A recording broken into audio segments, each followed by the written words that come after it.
Good morning, East Central Florida. This is Rodney Sahr, Catch a Memory Outdoors. You can catch us every Saturday here, and I have a special guest with me. As you guys know, I am actually filling in for Captain Jim Ross, so I know it doesn't sound the same, but I've got Captain Jeff Kraynik here with me this morning. Sure. And we're going to cover, we're substitutes today. Both of us, yeah. And I think Jim did a good job. I think we can qualify as good substitute. What do you think? Well, when I saw you on the schedule, I go, all these years I've been coming in, I have never worked or met Rodney. Yeah, so this is the first time. So you're going to see the magic of newbies meeting each other for the first time this morning. So, but we're going to talk a little fishing. Yeah, little hunting. Little hunting. Yeah. So, little duck hunting probably. We're a little ways from that, right? Well, they just ended the teal season. Okay. So we got 2 months. 2 months, all right. It's alligator season still in play. It is. I don't know about y'all, but if you haven't looked outside, probably not a lot of fishing going on today. But we can talk about fishing for sure. I know at least I can. I'm sure you can too.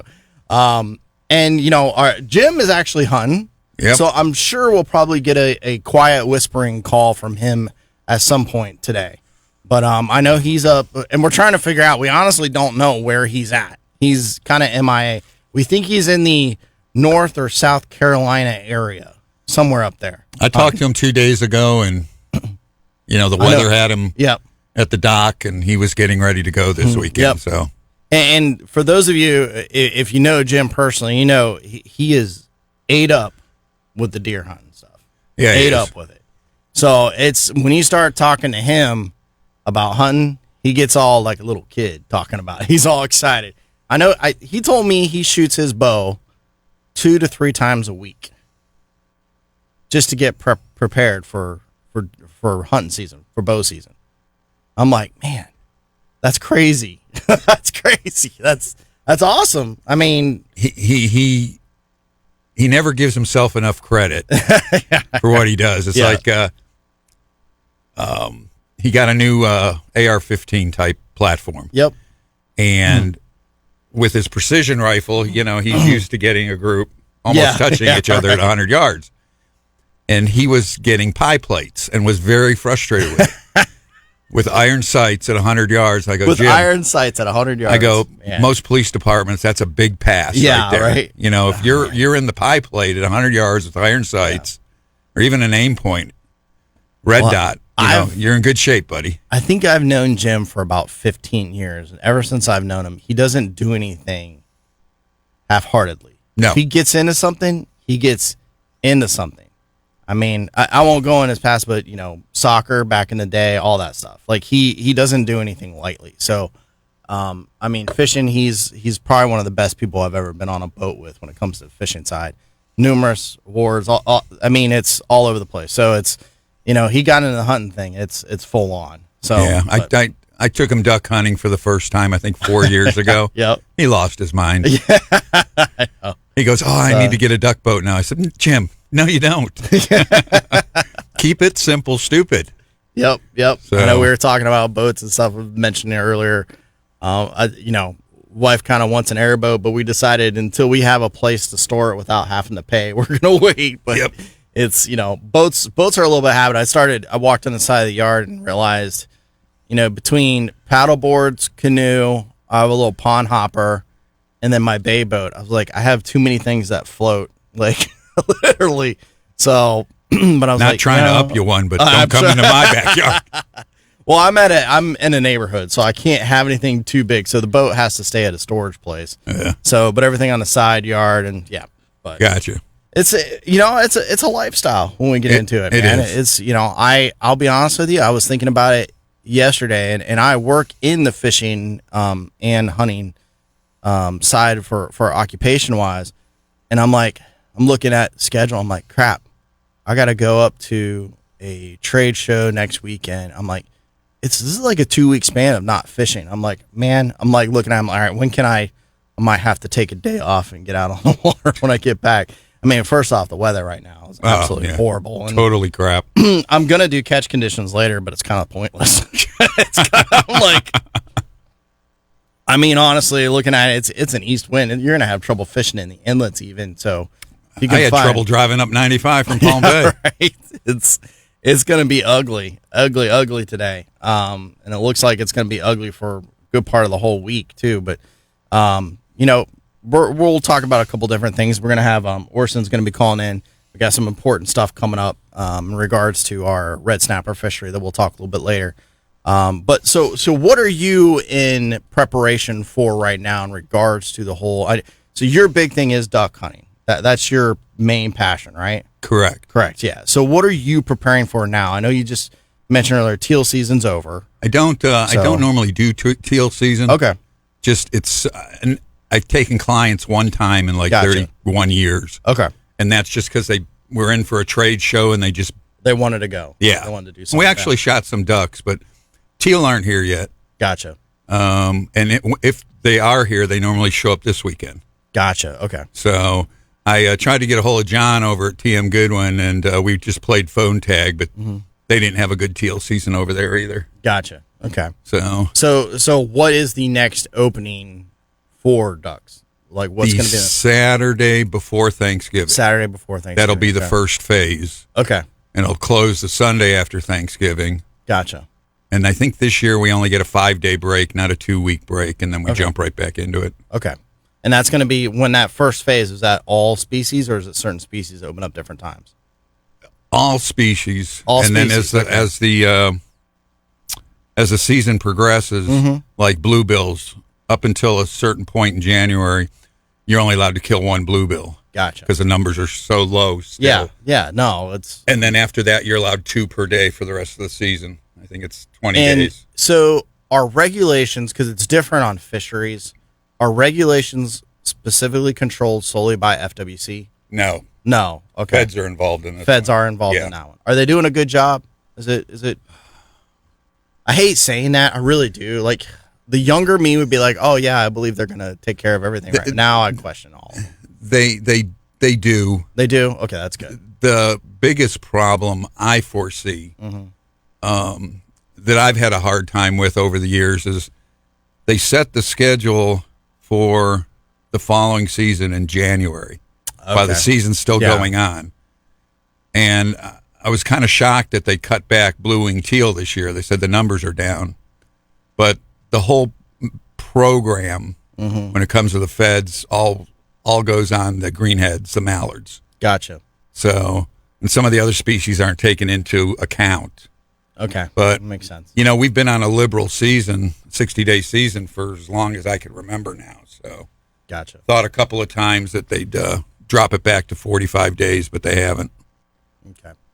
Yeah, it's funny, we're looking at regulations and where it's a lot of people with fisheries and stuff, they automatically, first thing they do, FWC is horrible. Like, I'll try to explain to them, like, FWC doesn't control half the fish regulations out there. Like, it's controlled by a national, federal type side, and people don't seem to get that. And in regards to red snapper, you try to explain that. Well, actually, if you think FWC's behind it, it's funny because it's still open in state waters, and that's what FWC controls. So they're actually pro us having a red snapper season. So that's why I asked. With the stuff coming up that we're going to talk about, I think it's all going to be controlled. Yeah, it's all going to change.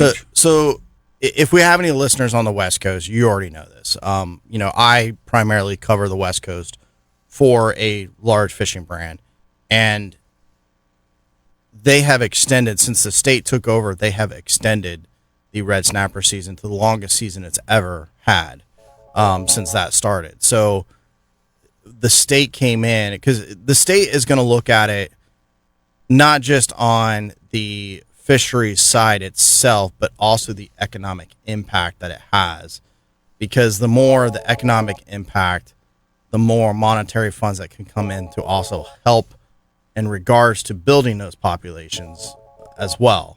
Hence, I could tell you, as a diver and a fisherman and a guide, there's plenty of red snapper out there. That's not even a question anymore. It's like last year, the governor gave us 2 days. They gave us 1 day last year before last this year. They gave us 1 day for red snapper season. Well, I think it was 30 days before lobster season, mini season opened up. The governor gave us a 1 day resident lobster season. And, I got from good sources that he did that just to stick it to the feds because of our 1 day of red snapper. We asked for it this year, and they said no. Oh, man. So do we have a call on her? All right, yeah, I'll tell you what. Let's go ahead and take a quick break, and we're going to be right back. And we got Mike Mann on the phone, so we'll find out what's going on up in the Titusville, New Smyrna Beach area. So we'll be right back with more Catch Memory Outdoors. Sea trout, tarpon, redfish, and snook hammer the saltwater assassin 4-inch sea shad. With its amazing swimming action, this lure sets the bar for swim bait designs. Other companies continue to try, but none have been able to replicate the action of this incredible minnow-style lure. But Assassin has other proven designs. I like the native shiner-colored 5-inch shad assassin. That's my go-to lure when I'm targeting big gator trout. Redfish love the drunk monkey or the mudbug-colored 4-inch assassin shrimp cocktail. And you can rig these on a weedless worm hook or the amazing assassin springlock jig head. Now, these are just a few of my favorite assassin lures. Check out what top professional anglers have known for years. Assassin lures simply catch more fish, and you can get them at your local tackle store or go to bassassassin.com and get some of these fantastic lures for yourself today. Starbright Premium Marine Polish helps keep your boat looking great. This easy-to-apply premium polish uses polymers instead of wax, so it lasts up to 3 times longer than traditional boat wax.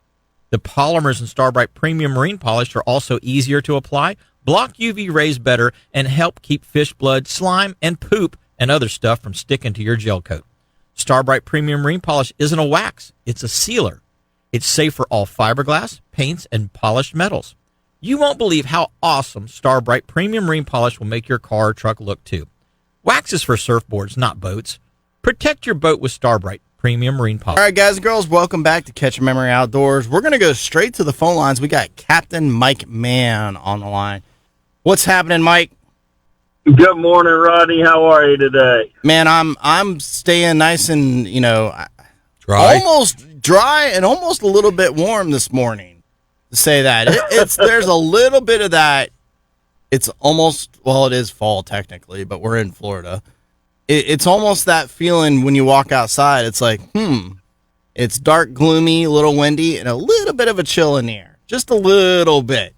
So, but it's only in Florida do we call 72 a chill. Exactly. But all right, so are you flying kites today or what? What you up to?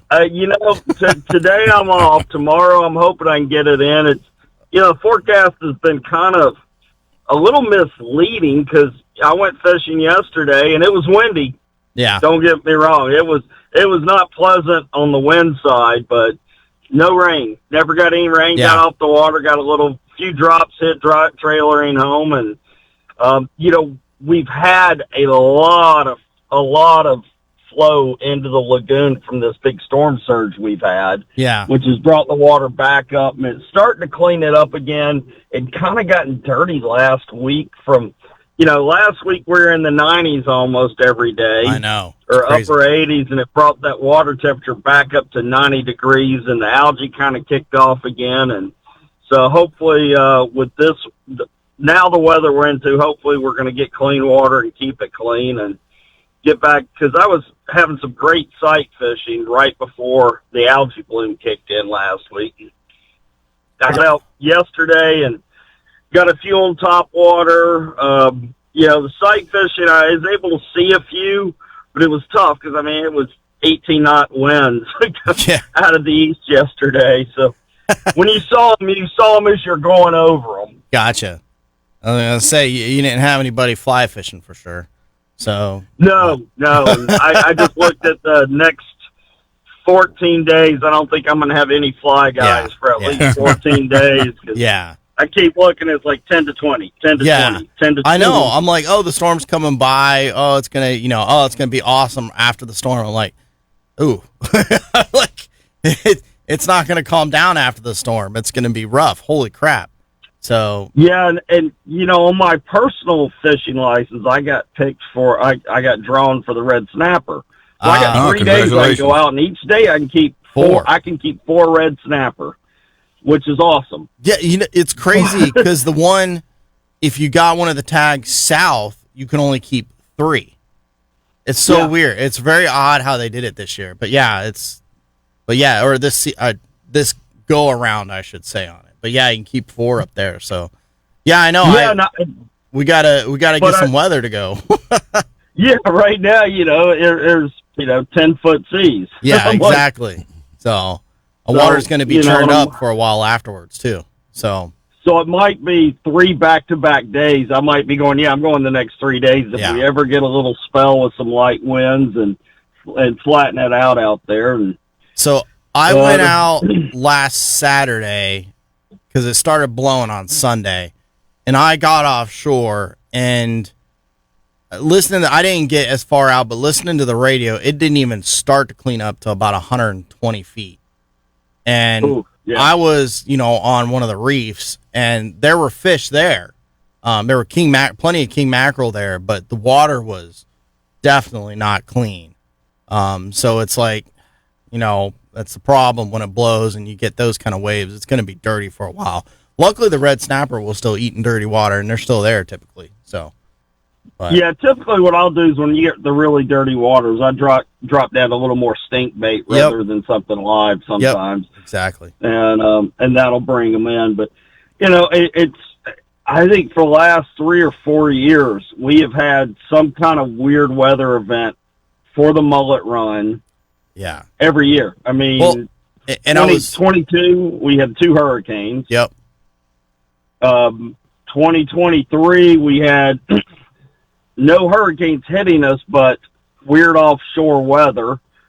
And then this year, 2024, we had a 2 hurricanes. Yep. Then this year, it's like 2 hurricanes didn't hit us, but it's, 10-foot seas and rough. And we've got the mullet run going that was going to be my question, because I've even noticed north and south, people are like, oh, this is the worst mullet run we've ever seen, blah, blah, blah. Everybody's like, oh, we need to be worried about the populations. Well, to me, when it started in Canaveral, I didn't see the big influx of the finger mullet, which is typically the main part / the multitudes. I saw a lot of those 6 to 8, 10, 12-inch mullet. And to me, it was like it got paused, but I don't think it's over. No. I think we're going to see a lot more coming. So, and I think this weather is going to be the key. So, looking back at my journals, I think everything's about a month to a month and a half behind this year. Gotcha. So we're kind of starting to, like, I'm seeing tarpon and mullet in places that last year I was seeing in September. Okay. Now that we're getting into October, I'm starting to see that kind of happen again. Yeah. So hopefully, I don't think we're going to have a real cold fall like we did last year. Last year we had some cool weather pretty early, and this year I don't think we're going to have that. But who knows with this wacky weather? I don't know about that, Mike, because my oak trees in my yard, when it's going to be a cold winter, they just pollen everywhere. No, acorns. Acorns everywhere. Okay. I mean, I've got branches breaking that are full of acorns. So interesting. I've always noticed that when my trees do that, it's going to be a cold winter. Well, and I don't mind a cold winter. I don't want to freeze because we're a snook fishery now. Yeah. And so I don't want to freeze. I don't want a long period freeze.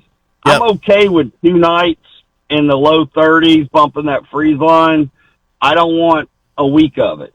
It's almost good to have that to shock the lagoon and the estuaries there to kill some of the algae off too.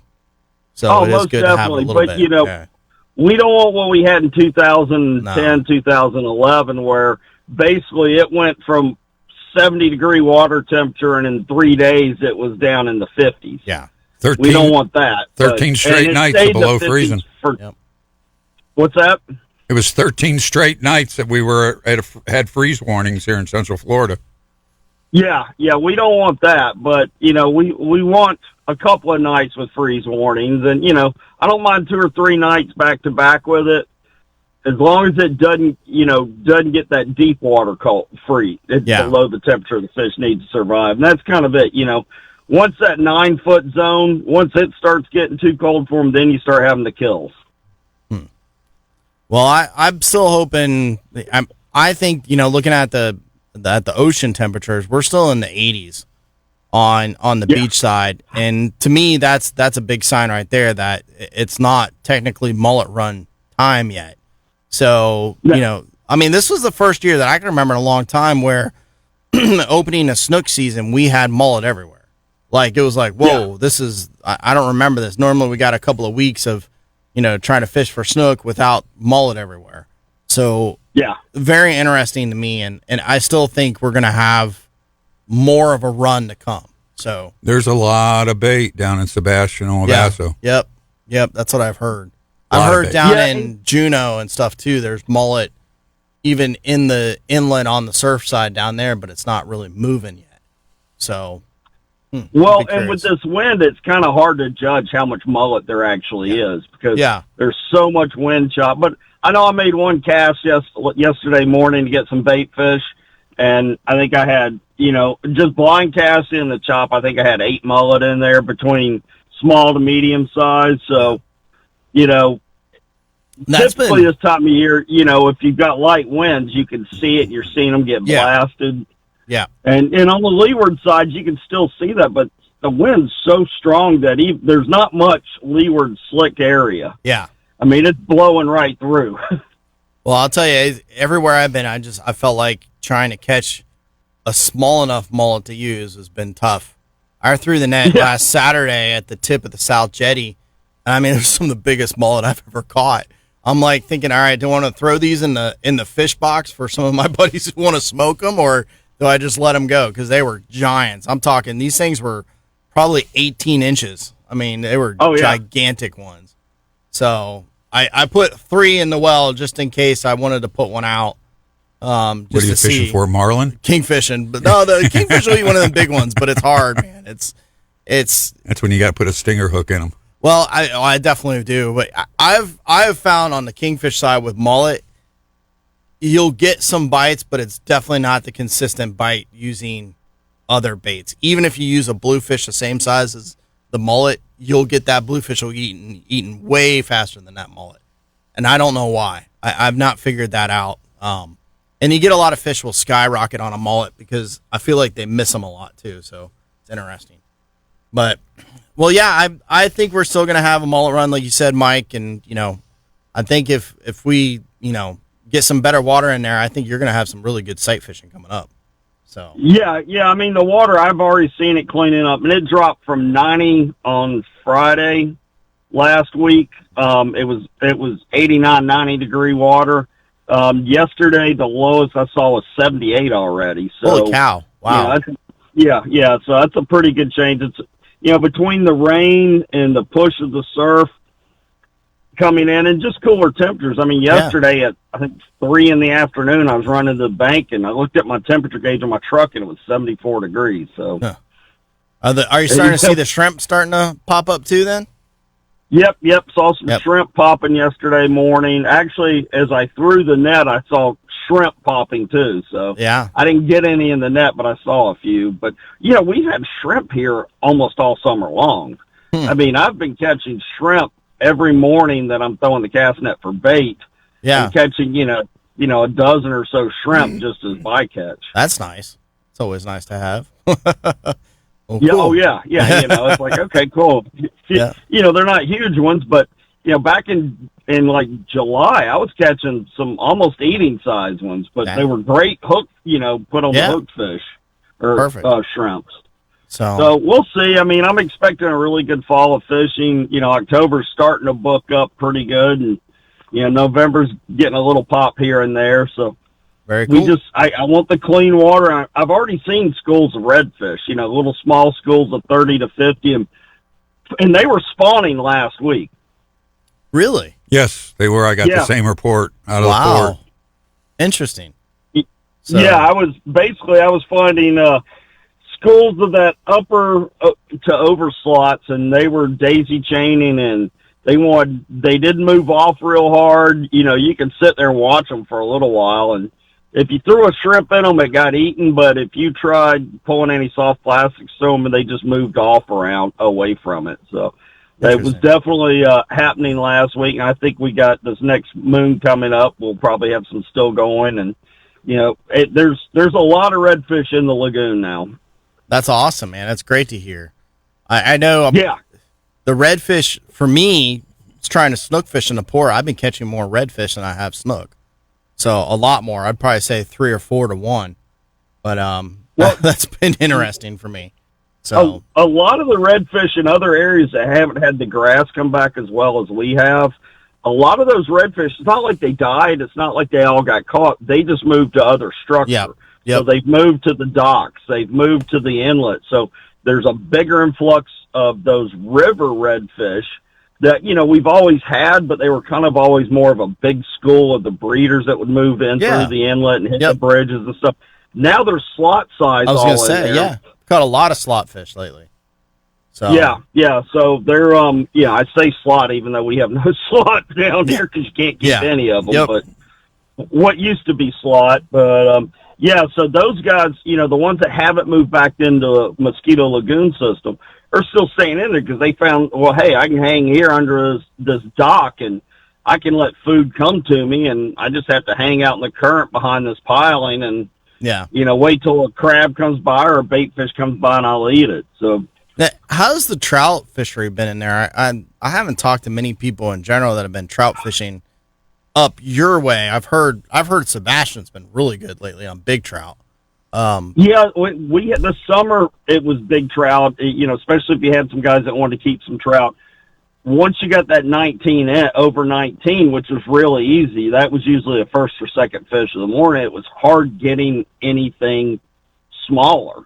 Gotcha. A lot of the trout we were catching were, well over 20 inches, which is a good sign. And I've talked to a few guys who've been throwing like popping corks and some smaller baits, and they're getting a lot of those, 8, 10, 12, 14-inch trout. Yeah. So I think we got about another year with the grass back, and then the trout fishing's probably going to explode because we've got so many large trout. And, the releasing over 20 is really, really starting to work.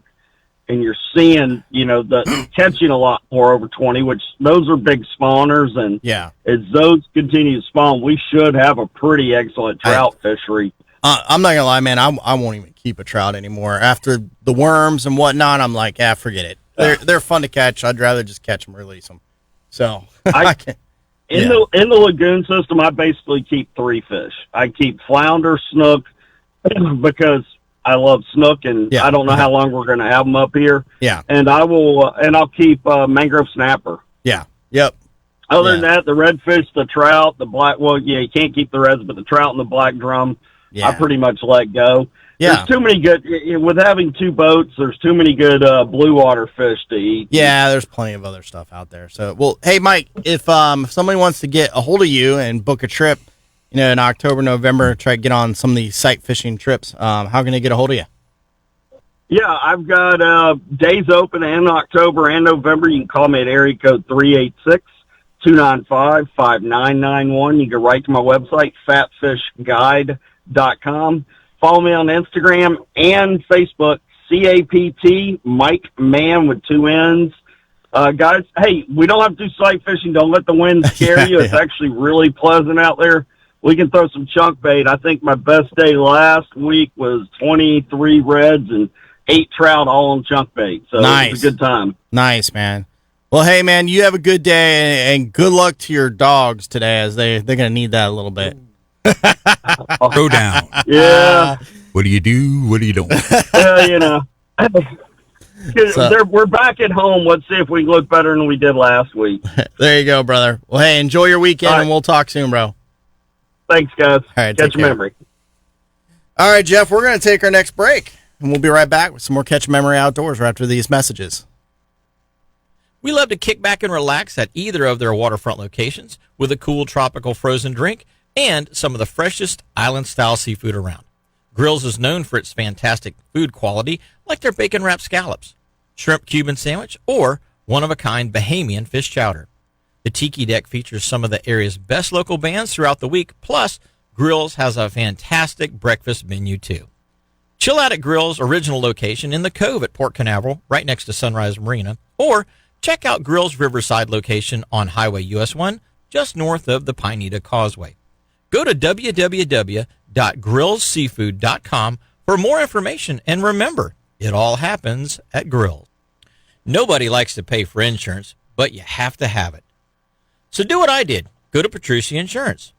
They're your local independent insurance agent, and they're here to make sure you get the right policy to fit your insurance needs at the best price available. I gave Petrucci Insurance a call. They reviewed my current policy and saved me $700 on my home insurance alone. Plus, Petrucci found me better coverage than the policy I had with my other company that I'd been with for years. Don't waste money another day. Call Petrucci Insurance at 321-632-1200. That's 321-632-1200. And stop wasting money on your home, car, boat, and life insurance today. Trailer problems can be a real day breaker. When you need to go to the area's best trailer supply and repair shop, try Ferguson's. Family owned and operated since 1954 and located on Highway 192 in West Melbourne, Ferguson's has a huge supply of trailer tires, wheels, axles, lights, jacks, and other trailer parts in stock. If you're not a do-it-yourselfer, stop by and pick up the parts you need. If not, let their expert staff do the repairs for you. Ferguson's also installs electric brake controllers, trailer hitches, and goosenecks. They have a full line of automotive and marine interstate batteries, so if you need a trailer maintenance, repair part, or a new Continental boat trailer, go to the best trailer shop on the Space Coast, Ferguson's. Check them out at fergusonstrailersupply.com or call their shop at 321-723-5425. All right, guys and girls, welcome back to Catch Premier Outdoors.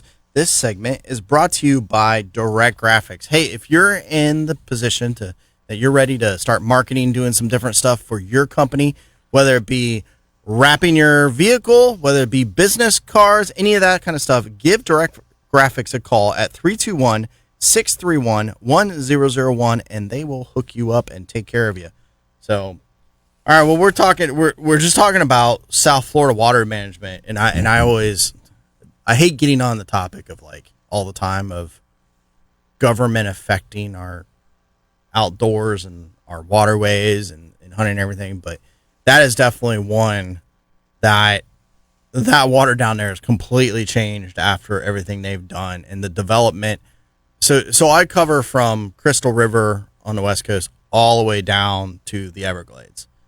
And oh my gosh, the areas that they are developing now in Southwest Florida. Right in the stuff Naples, that they say is critical habitat. Yeah, all of that. I mean, it is constant building of. It looks to me like when you look at it, when you're driving by these different places, it looks like they're expanding the now I'm gonna forget the villages down there.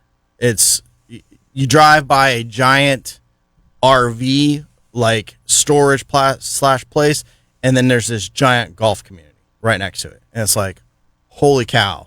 Like at some point in time, we gotta slow this down or something, but. You talk to the right people in water management. Yeah. South Florida, in particular, 3 years ago, they should have stopped issuing building permits. They are out of water down south.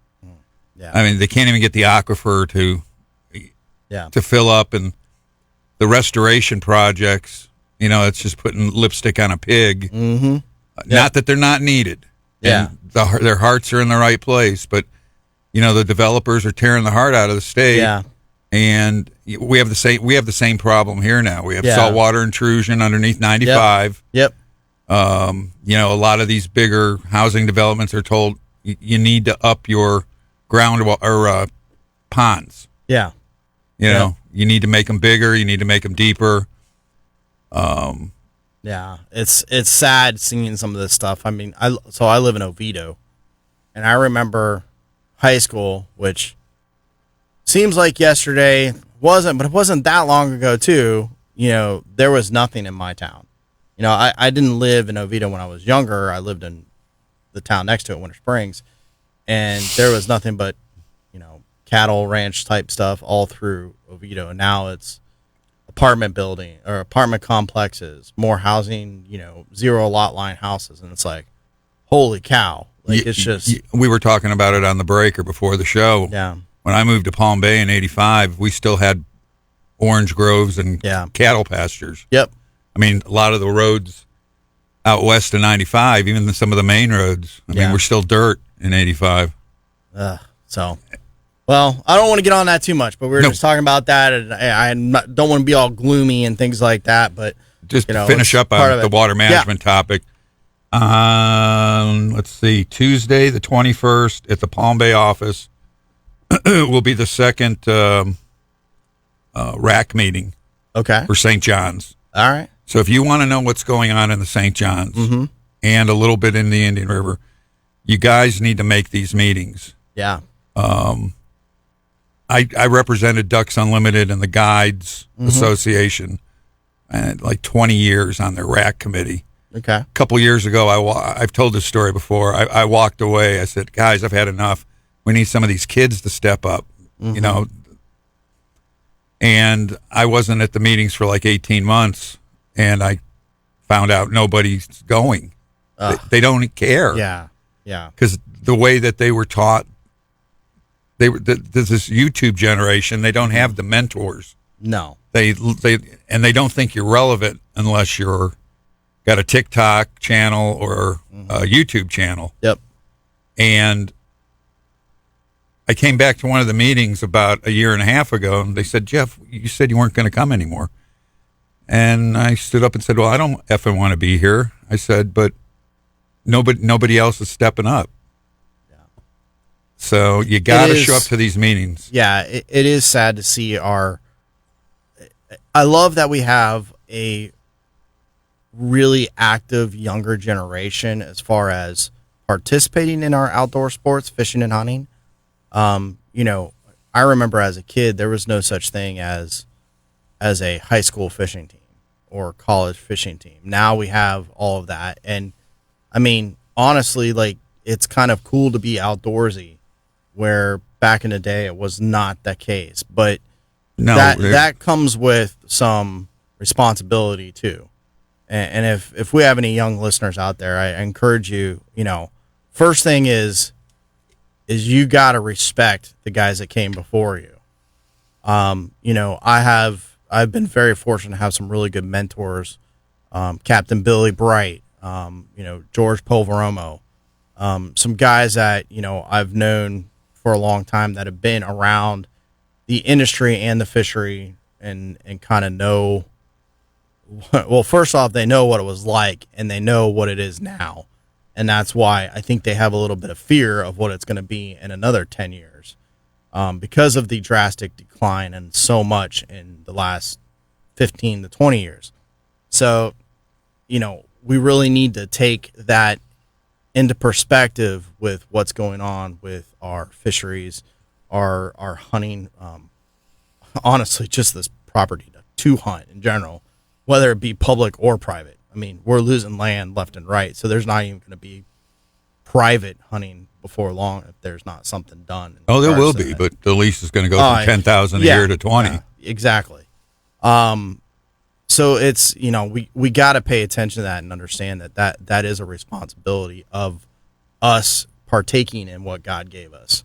Well, you know, you hit it on the head. This generation, and I've mentored some of these kids over the couple of years.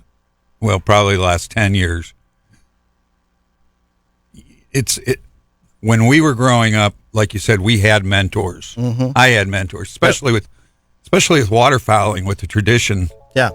That goes along with it. And these guys have YouTube and TikTok. Yeah. You can learn how to do most of the stuff by doing that. Yeah. I mean, for over 20 years, we taught the waterfowl workshop for FWC. And when we first started it, we'd have 40, 50, 60 people 2 to 3 times a season. And by the end of it, we had 7 show up at our last workshop. So I've been actively involved in the Central Florida Offshore Anglers, CFOA, which is now the Central Florida Saltwater Anglers. They did change it up a little bit. Yeah. I've former president, vice president. I've run the tournament several years, and I'm still probably the youngest one who's active in the club in regards to still participating in some of the stuff. You know, we are very fortunate to have Mudhole as a big sponsor, and that's actually where they hold the meetings, and they've got some young guys that we're trying to get them involved a little bit. what's cool, that company is mostly young guys. In fact, the guy who runs the whole thing, Brooks, a friend of mine, he's 2 years younger than me, and he's running the whole thing. So it's good to see that younger blood. I will give CCA some credit. Oh, yeah. They've got younger guys involved in those to run the stuff. They hire younger people, which is great to see. That, you know, UCF's fishing team and the UCF Real Knights and their involvement. They've got a CCA chapter as well. So there is some stuff onto that, but we need to get you guys actively involved. And, you know, coming up at 8:15, we're going to talk a little bit more about the snapper meetings that are coming up. And, you know, we need young guys to show up to these things too. So it's important. Like, we will lose our ability to hunt and fish these areas if we're not involved. It's not that far-fetched anymore. Look, I've been in this long enough. You know, I'm 42 now, and I've seen enough of it. Puppy. I've seen enough of it and the change over my lifetime of being involved in this that, you know, it can be scary. Like, we do need to take into effect. And I've got teenage kids now, and I want them to be able to partake in the future on this. But I'll tell you what, we are going to go on our next break real quick, and we're going to come right back. We've got Captain Matt Lee on the phone, and we're going to take that call as soon as we get back from this break. Lures from No Live Bait Needed, Rapala, Mirror Lure, and Saltwater Assassin, and one of the largest selections of coolers and boating supplies in the entire state. Well, Ace Hardware in Titusville, that's who. Ace in Titusville is your one-stop shop for all of the fishing and boating supplies you'll need. Ace is just minutes away from the Titusville boat ramps, and their parking lot allows you to get in and out even when you're trailering your boat. Check out the largest selection of fishing and boating gear in the northern Space Coast area at Ace Hardware in Titusville on US 1. If you listen to this show, you know Captain Jim Ross is a leading authority on light tackle fishing on Florida's Space Coast. Jim grew up on the banks of the Indian River Lagoon and has been a full-time fishing guide for almost 30 years. In that time, Jim's clients have landed over 30,000 trout, redfish, snook, and tarpon from our local waters. So if you're looking for an experienced fishing guide to take you on your next fishing adventure, book a trip with Captain Jim Ross. Just go to finelinefishingcharters.com to book your next trip with Captain Jim and get ready to catch Hey, your let me next tell you about member. Realtor Daniel Hart. He's a guy that really cares about helping his community and our local lagoons. Daniel has already donated thousands of dollars to the Indian River Lagoon Clam Restoration Project from the proceeds of property he sells, and he continues to do this every time he helps one of you buy or sell a property. This makes a huge impact each year for the water quality of our lagoons. Daniel is also passionate about first responders throughout his community. Through his Heroes Real Estate Group, Heroes Rebate Program, Daniel has personally donated over $70,000 to help police, firefighters, veterans, and even school teachers by returning money to them from the purchases of their homes. Going above and beyond for you is what Realtor Daniel Hart is all about. If you're buying or selling a property, call Realtor Daniel Hart to help. Daniel can be reached at 407-247-3894. All right, all you listeners, welcome back to Catch Memory Outdoors. I've got Jeff Kraynik in here with me today. This is Rodney Sahr. We're covering for Jim as he's out in the woods, taking some time off from the show. I'm sure we'll hear from him later. Hey, this segment of the show is brought to you by Engel Coolers. So I've been a fan and a user of Engel Coolers for going on 15 years now.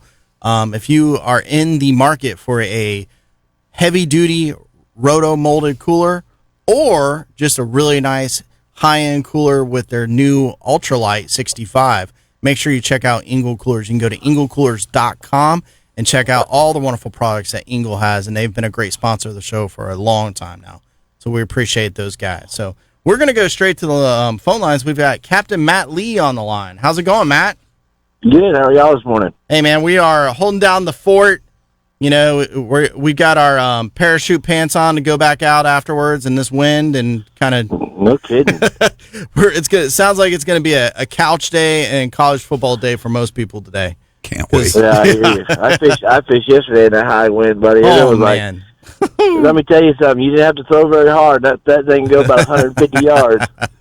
Like, good Lord. Like, watch the mangroves on the other side of the lagoon there. Yeah. Be careful. You Yeah, it was good. go But through your actually, the trolling bite motor was batteries really quick. good, man. You know, I've heard that.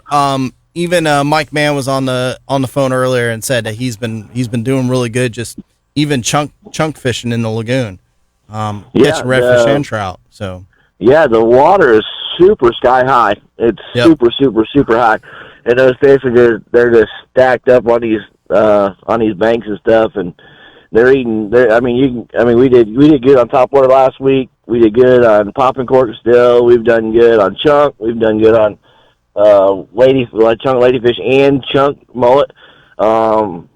It's been good, man. We've been doing double digit days on redfish, nice. and trout. I mean it's been really good. But every day is different, you know what I mean? Because one day is blowing out of the east at a 50 mile an hour, and the next day is north of 50, and you know how it goes. I know. I saw the wind today. It was 15. There, when I do the catch conditions here in a little bit, 15 to 20, and then the 20 to 25 this afternoon, straight out of the east. I'm like, woof. Oh yeah, yeah. That's oh man. Well, luckily when me and Mike fish, man, we fish on the 90%. Well, I say 90%. We do it at JB's Fish Camp and stuff like that. So we're on the east side, and that's what helps us the most. Being on the east side and being protected a little bit, so we can fish on those really windy days. That's coming out of the east. But you know what they say? It comes out of the east, the fish bite the least. But not necessarily the case when it's blowing, you're going. So I don't know. It seems like it's been. I mean, for me, working a full-time job, it's like you go when you can go.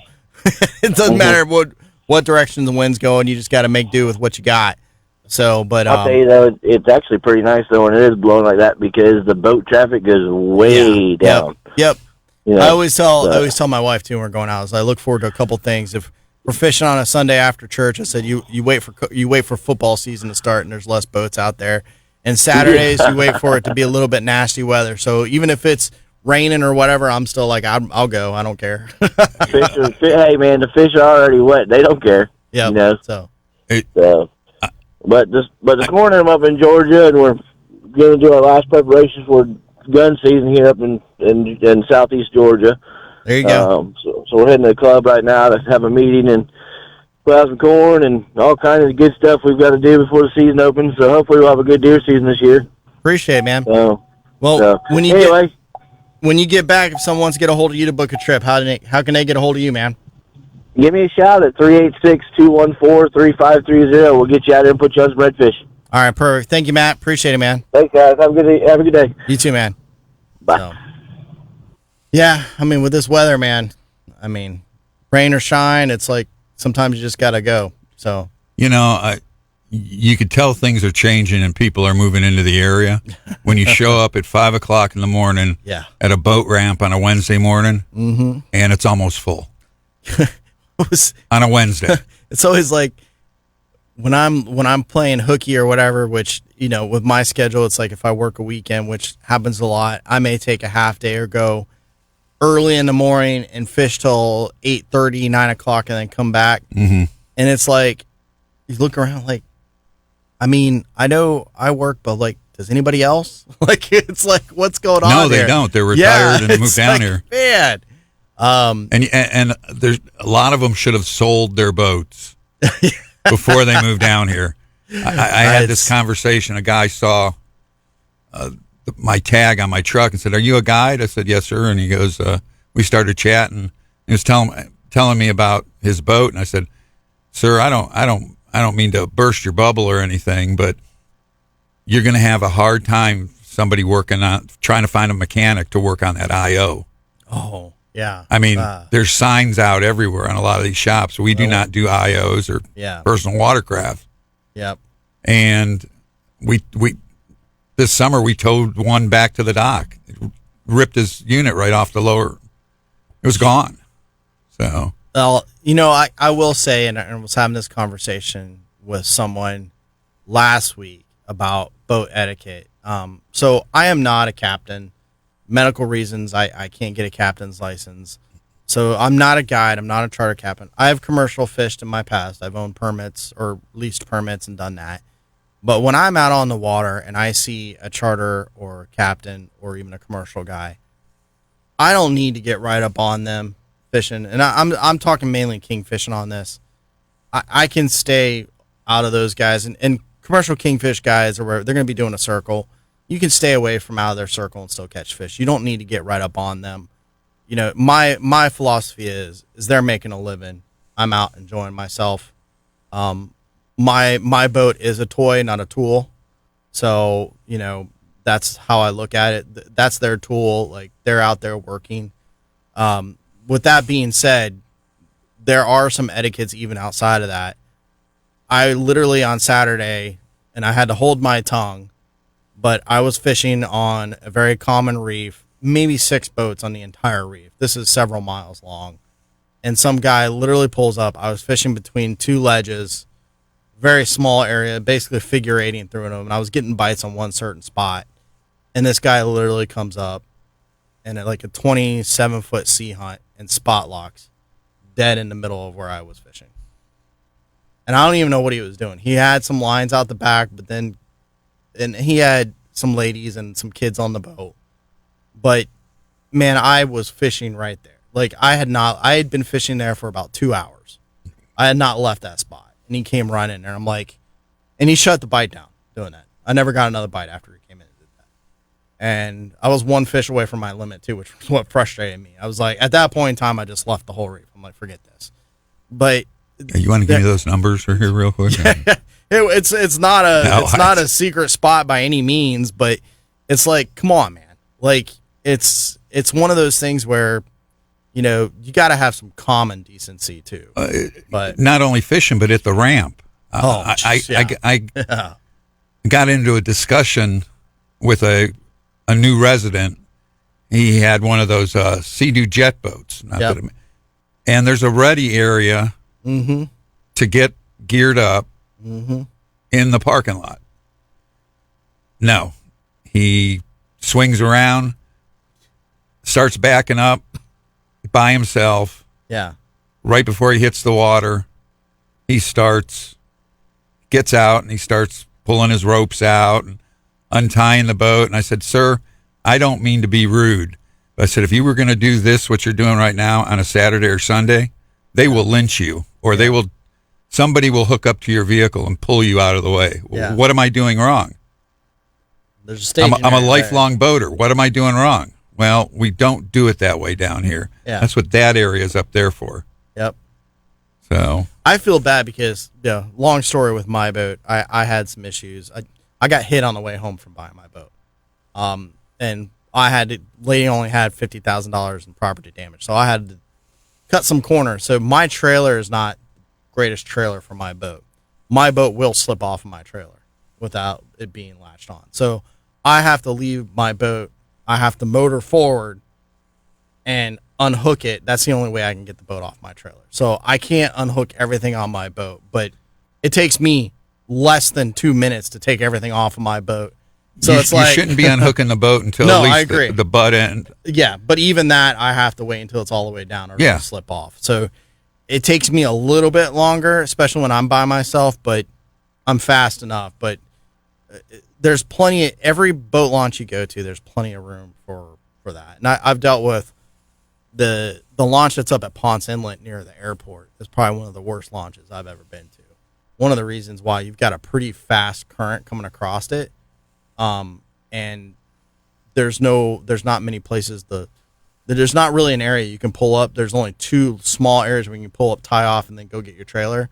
So most of the time people, and I was actually had backed down into the launch to load my boat, and some guy came in and pulled into the launch and got off and went, and there were other people in the boat. I'm like, you guys have to move the boat.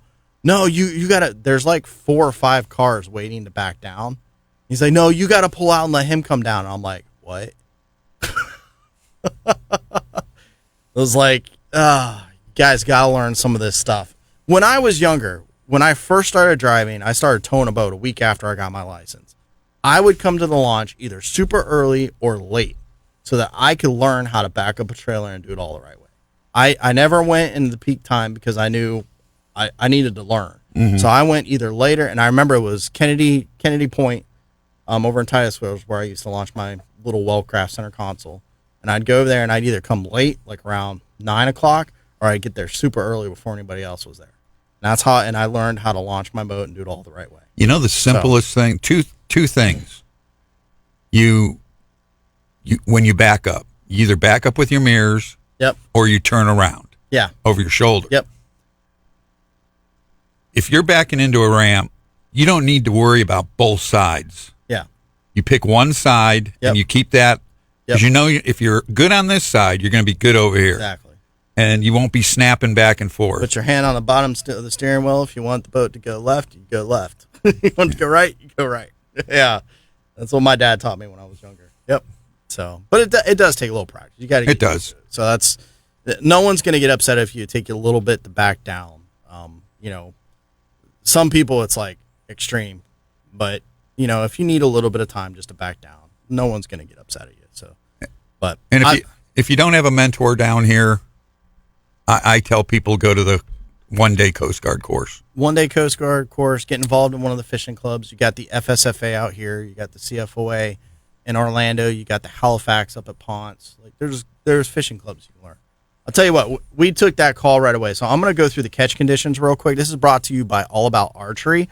So a little bit rough out there. I'm just going to say that. So if I skip through this, that is the reason. We've got east winds 20 knots, becoming 20 to 25 by the afternoon. Seas at the 20 mile, inside of 20 miles, supposed to be 7 to 9 on 9 seconds. Doesn't matter if it's supposed to be. That's rough. Water temperature at the 20 mile buoy out of Canaveral, 82.2 degrees. Seas 11.5 feet on 12 seconds. 6 mile out of Fort Pierce, we've got 82.2 degrees, 6.6 feet on 9 seconds.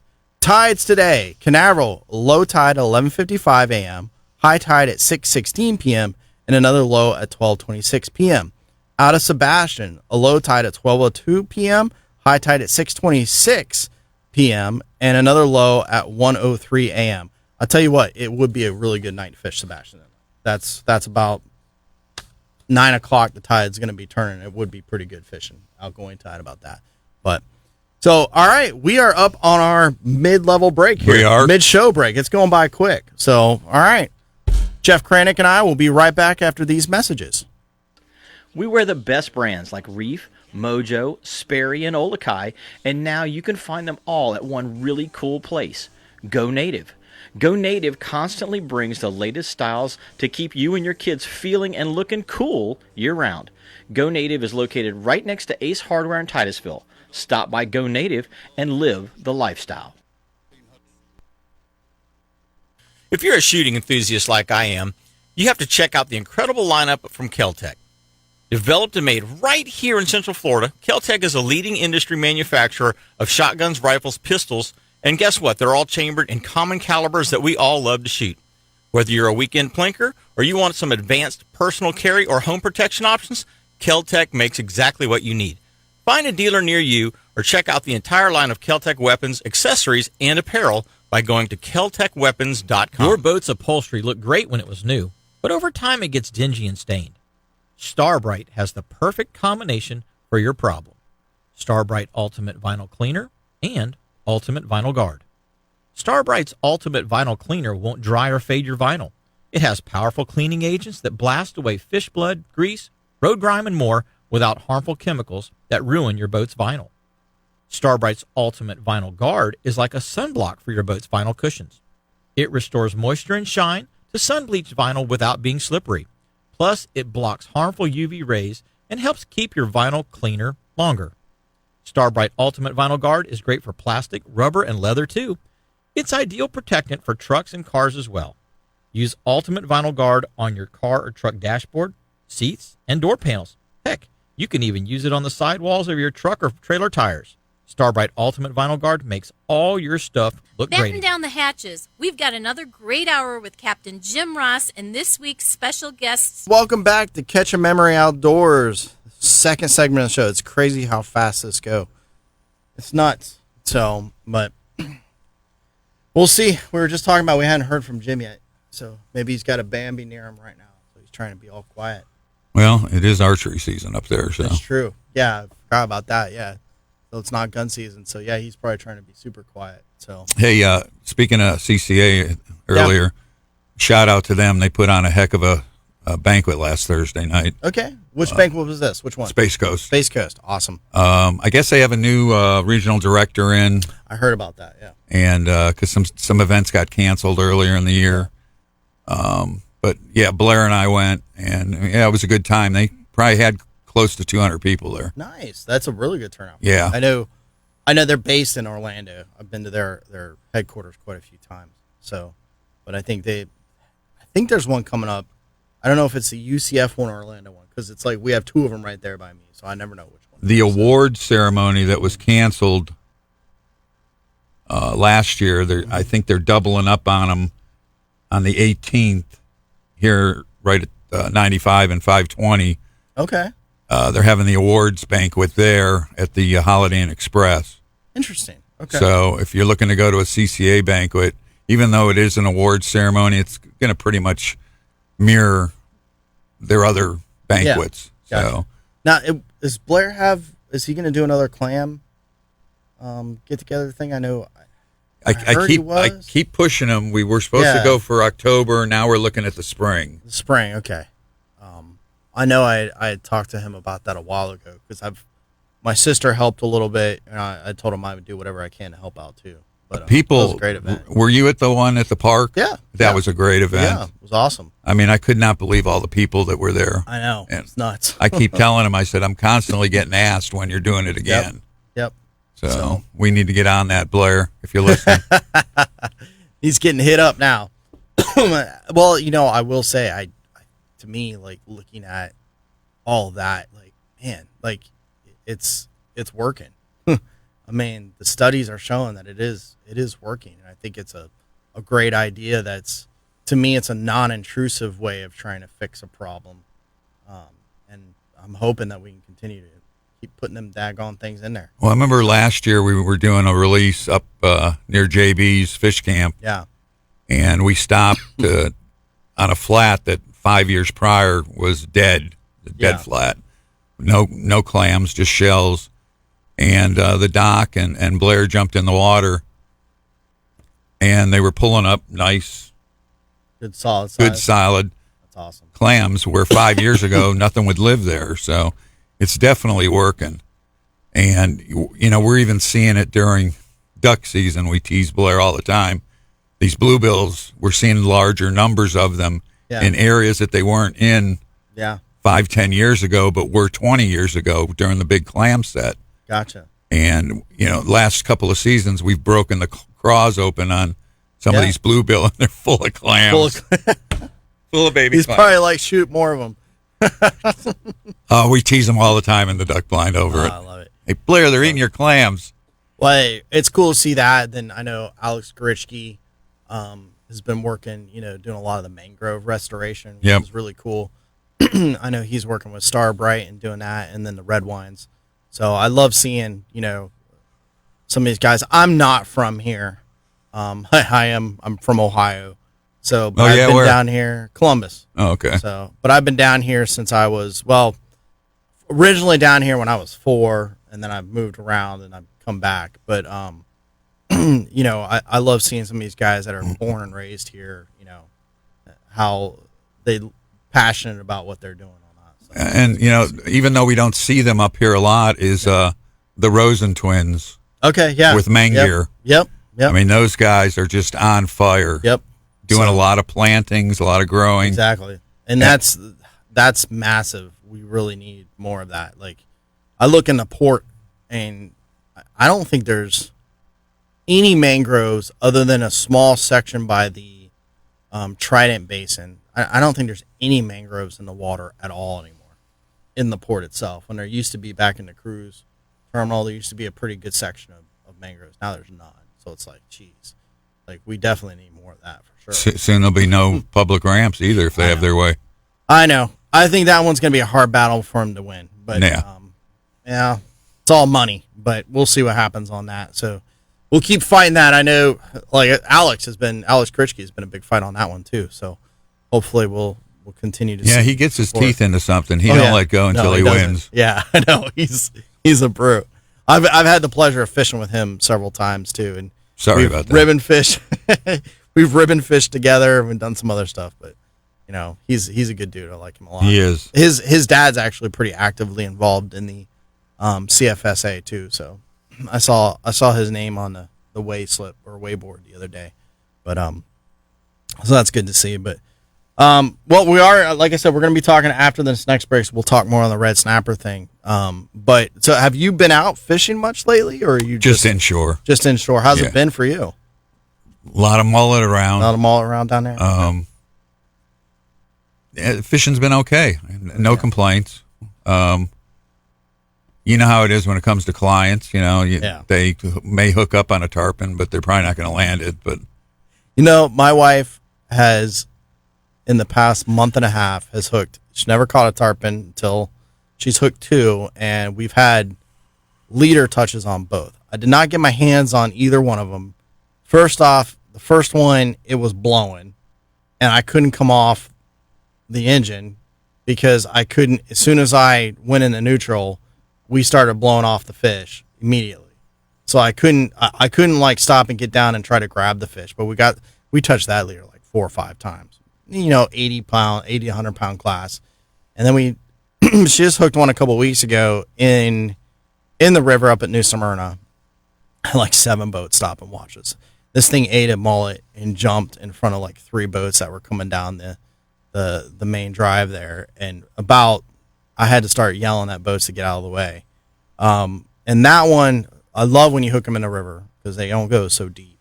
But that one, I got the leader on twice, and I had him up next to the boat. But again, the current was ripping. It's like I need a third person on the boat so I can actually get my hands on one of these things for her. But she's caught and considered with leader touches, landed 2 of them on the past month and a half. So she's like, I don't want to catch another one. And I'm like, I'm not right there with you. I don't want to either. So, that first one was an hour and 20 minutes. Second one, I think that one was only like 30, 40 minutes maybe. So, but same size. 80, pulled the boat all around? Yeah, I pulled the boat all around, but luckily, it wasn't any deeper, about 15 feet. So it was nice. You can get that. But it ate right next to a dock.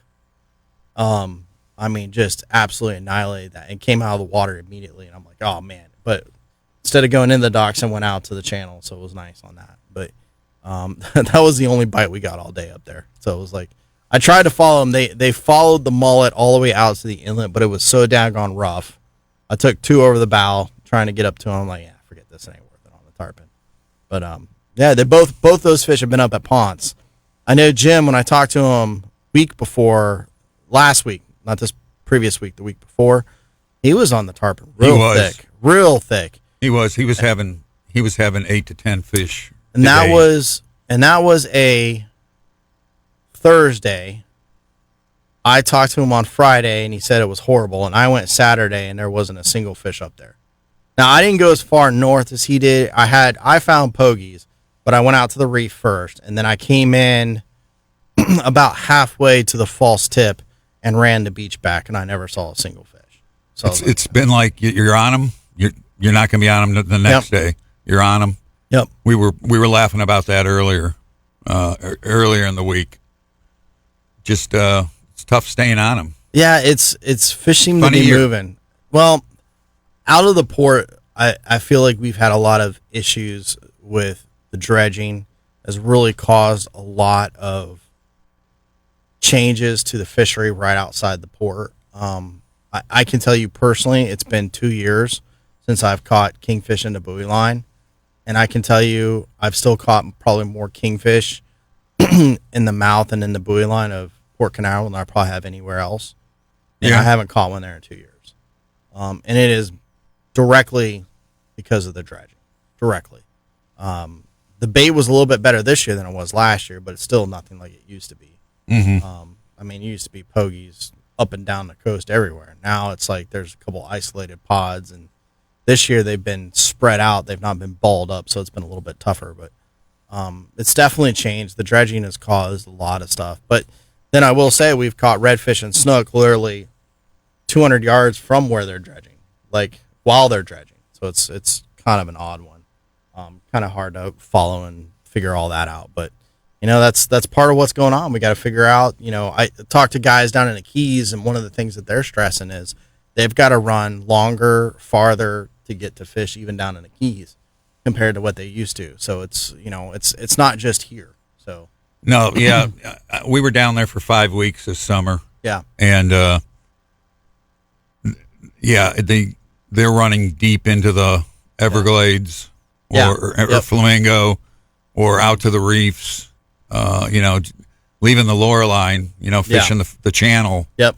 And it's not working for a lot of them nowadays.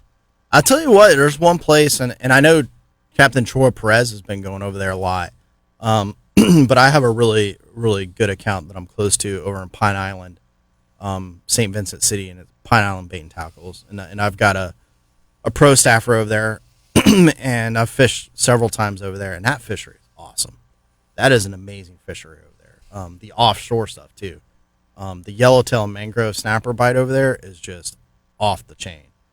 It is a riot. And I'll tell you one thing that they've been catching a lot as bycatch while they're doing that is wahoo.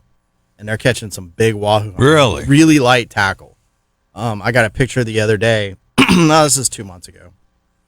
About a 68-pound wahoo on a 4,000 size reel that they landed while they were drifting baits back to the yellowtail and mangroves.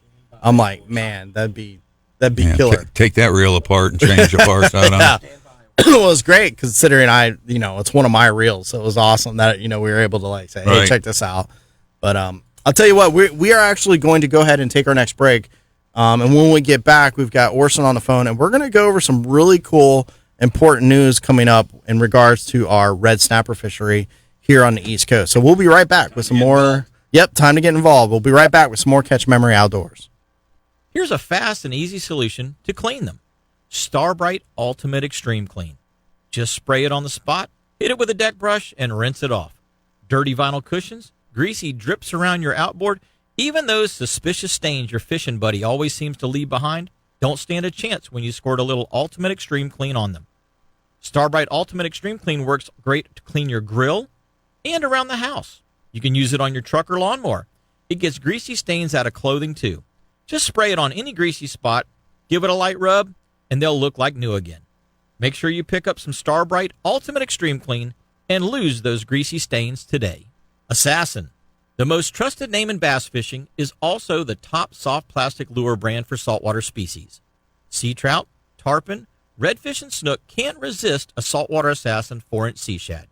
Its amazing swimming action sets the bar for swim bait designs. Others continue to try, but no one has been able to replicate the action of this incredible minnow-style lure. But Assassin has other proven designs. The native shiner-colored 5-inch shad Assassin is my go-to lure when I'm targeting big trout. Redfish love the drunk monkey or the mudbug-colored 4-inch Assassin shrimp. And snook and tarpon love their new little P&V dart bait in watermelon red flake or Houdini colors. You can rig these lures on a weedless worm hook or on the amazing Assassin Spring Lock jig head. So these are just a few of my favorite Assassin lures that help me and my customers stay happy. Check out what top professional anglers have known for years. Assassin lures simply catch more fish. Stop in your local tackle store or go to bassassassin.com to check out this incredible lure for yourself. Welcome back. Catch Memory Outdoors. Hey, this segment of the show is brought to you by Petrucci Insurance. Your car, truck, SUV, mobile home, boat, all that. Hey, you got to keep that insured. And you want the best rates, you need to call Petrucci Insurance. You can get a hold of them at 321-632-1200. Hey, I've worked with them. They're going to look through all the different companies and give you the best deal that you can get. So make sure you give those guys a call and let them know that Catch Memory Outdoors sent you in. Hey, we've got a special caller on the line today. We've got Orson on the line. And Orson, we've been kind of talking a little bit about it before we got to you here, but we've got some big stuff coming up that we need listeners involved, man. Like, yes, sir. Yeah. We have an amazing red snapper fishery out here, and hey, we want access to it. So I'll let you start off, and I've kind of been doing some of the same stuff you've been doing, so I'm curious to talk to you a little bit about this. Yeah. Morning, Rodney, Jeff. Yeah. Thanks for having me on. So yeah, it's really exciting. So probably people have been paying attention to the news. This week it was announced that FWC will be taking over management of the Atlantic red snapper. So This is a lot from the study fleet stuff that I've called in before, where I've been privileged to be a study fleet member twice now, and all the data that's been collected by recreational fishermen and also the guides who have participated. So now that FWC can start formulating the rules, they're hosting this week is a really big week, a series of public meetings for recreational. This is the focus on the recreational angler to participate in, to hear what FWC, the data they've been collecting over the past year, and they're going to start talking about. I think we'll hear like what they're thinking about the limits and rules should be going forward. So we actually have an Atlantic red snapper season. Did you guys want me to go through the dates and locations now, or do you want to do that more at the end? Yeah, we can kind of go through the ones here. I've got the sheet in front of me, and I'm going to make sure I'm going to post this on the Facebook page as well. But, I think New Smyrna, we've got October 8th at the Brandon Center River Room. October 9th here in Canaveral at the Radisson Resort at Port Canaveral. I've been to events there before. And then Fort Pierce, St. Lucie County Commission Center on the 14th. So, hey, our listening area, the Canaveral, on the 9th, man, we need a big turnout. Jeff and I were talking earlier that we, want to see younger people involved. And, I've been to these when it was South Atlantic. I've been to the South Atlantic hearings there, and it's, and please, commercial guys, don't take this the wrong way. There's probably 10-to-1 commercial guys there to recreational guys. And hey, recreational guys, we need voices in this too. This is going to be, this is a big deal. Like, guys, like, for me personally, I have seen the economic side of this on the West Coast. For those of you guys, listeners who don't know, so the state took over the West Coast, the Gulf Council had it before, and now the state controls the red snapper fishery in the Gulf. And this last year was the longest season that they have had in the Gulf. And personally being, I represent Iowa on the West Coast, and I saw the huge increase economically in sales, which is one small segment of how that affects it economically. But guys, it's been huge in the Panhandle for the guys coming down and that can fish in state waters, and now opening it up completely that the guys on the southern part of the Atlantic or the West Coast can take part in it as well. It's huge, guys. This is a big deal. So and I'm hoping we get the same over here, but that it's done in the right manner, not just a full open free for all kind of scenario. This reminds me of the net band. Net bands. Yep. We really need to come together, both recreational and commercial guys. Yep, exactly. So. And I think I've gotten the chance. I've done a lot of the study fleet stuff now. Yep. I've gotten to know the biologists, and I think these meetings are two things. One is they want people to understand the data that they've collected.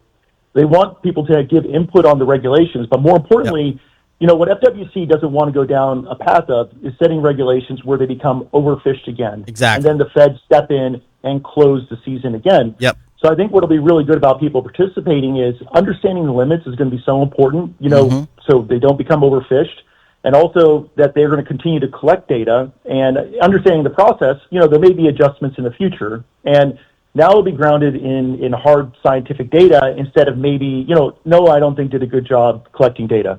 Yeah. So going forward, FWC, I believe, is going to continue their intensive data collection, which then involves us. So recreational fishermen, we participate in that. We can participate in the data. Like when the biologists are waiting at the ramp, asking like what fish you caught, can you share your information?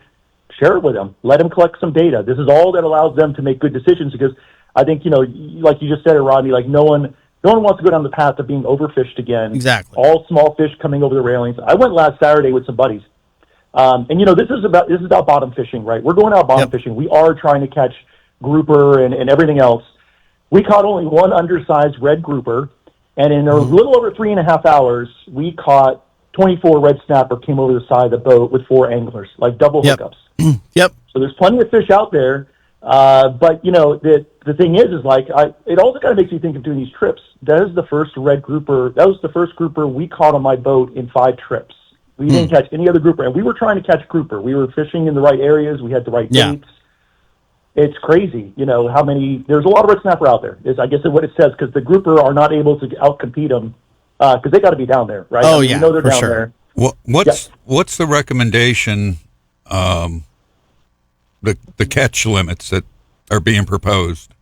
I don't think they've not put anything out there yet. Okay. Yeah, I think they're waiting to hear first. Yeah, I think though. So from my experiences, I think they're kind of leaning towards like an aggregate limit. So like right now, the regulations I'm fishing under, it's a 10 fish snapper grouper aggregate. So out of all the bottom fish down there, you can catch those within the federal limits, whatever they are, and you can catch red snapper at the same time. And there's a boat limit for the red snapper. So when I hit 24, we have to stop bottom fishing completely. We can't keep bottom fishing for grouper or anything else. The fishing's over. That's not going to be the regulation, obviously, going forward. That's a lot of fish. But I think they're kind of thinking like that because one thing is you're keeping the fish you're catching. You're not culling fish, right? And you're not sending fish down on the on the sending device. Down. Yeah, exactly. So maybe that's what they're leaning towards. Yeah, I'm not speaking on their behalf. I don't have insider information, but I'm just kind of like what I'm seeing. I think this aggregate limit type idea and then a boat limit might be the way they're leaning on this. But yeah, like you said, who knows? I mean, they're going to talk about it at the meetings. Show up. There's a lot of things that can come into play when they're in regards to what they're looking at in regards to regulations on this. First off, the seasonality of the year. They got to take into effect spawning. They got to take into effect other species that'll be caught because, listen, you're going to drop something down at the bottom. You're going to catch multiple different species of fish.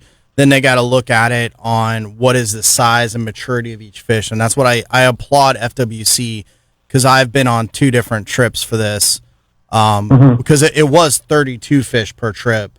Then this segment came out, it's 24. And we had no issues getting 32 fish whatsoever. And we actually had one trip, we had 3 gags up to 38 pounds in one of the trips. But that was the only trip where we had the gags like that. So there's some stuff to look at into this because are they going to open it and coincide with grouper season? All of those different scenarios because they don't control the grouper side of it. They're only going to control the snapper side of it. And you also have to think of what zones and areas because you start to get south of, say, Fort Pierce, you don't see many red snapper until you get down to the Keys. And to me, that seems like those are more of a Gulf side snapper than Atlantic side. Yeah. But and then as you get farther north up in the Georgia and Carolina, who are also going to be taking their regulations into the state controlled side instead of federal. I will bite my tongue and not say anything about the South Atlantic Fisheries Management Council, but some of their regulations on other species I've agreed with. This one on the red snapper I did not agree with. I will flat out say back in the day when it was a 2 fish per person, 20-inch minimum, we were seeing more and larger fish every year. I don't know if that's something to go straight to personally, but I do feel like that regulation was working in the gross side of the fishery. So maybe long term that is something they could go to eventually. But I will say, like, the problem with closing the red snapper side is we saw a greater push towards other species of fish that I think hurt other species of fish. More people were deep dropping for tile fish and whatnot. I think that also has to do with technology, but less people were cobia fishing. Now cobia season, it's like a freaking, it's ridiculous. There's been other species that have been affected because of the closure of one species. Yeah. So, another thing I think, Rodney, is important to talk about is another thing they're really focused on is depredation. Yes.